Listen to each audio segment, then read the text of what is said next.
తెలంగాణ కాంగ్రెస్లో అసంతృప్త ఎమ్మెల్యేల సమావేశం సృష్టించిన ప్రకంపనలు కంటిన్యూ అవుతున్నాయి. ఆ సమావేశానికి హాజరైన ఎమ్మెల్యేలను టీపీసీసీ చీఫ్ మహేష్ కుమార్ గౌడ్ పిలిచి మాట్లాడారు. కాంగ్రెస్ పార్టీలో జరుగుతోన్న తాజా పరిణామాలపై మీడియా చిట్ చాట్లో టీపీసీసీ వర్కింగ్ ప్రెసిడెంట్ జగ్గారెడ్డి కీలక వ్యాఖ్యలు చేశారు. ఎమ్మెల్యేలు మీటింగ్ పెట్టినట్టు వార్తలొచ్చాయని, తాను కొన్ని విషయాలు ఇప్పుడే బయటకు చెప్పలేనని, సమయం సందర్భం వచ్చినప్పుడు చెప్తానని జగ్గారెడ్డి అన్నారు. పార్టీలో పరిస్థితి చూస్తే ఇబ్బంది అనిపించినా బయటకు చెప్పలేనని రాహుల్ గాంధీ చెప్పినప్పటి నుంచి అంతర్గత విషయాలు మాట్లాడట్లేదన్నారు.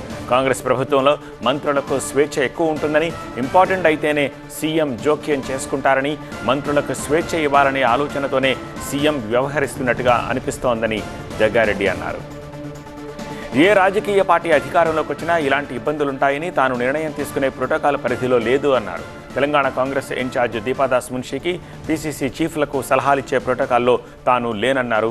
గవర్నమెంట్ బద్నాం కావద్దు, పార్టీ ఇబ్బంది పడద్దు అనేది తన ఆలోచన అన్నారు. ఇంకా కాంగ్రెస్ ప్రభుత్వానికి 4 ఏళ్ల సమయం ఉందని, ప్రభుత్వంలో ఏ పార్టీ ఉన్నా పాలనతో పాటు ఎమ్మెల్యేలను కాన్ఫరెన్స్లోకి తీసుకోవాలని, ఓడిపోయిన వాళ్లను కూడా పార్టీ నాయకత్వం చూసుకోవాలని జగ్గారెడ్డి అన్నారు.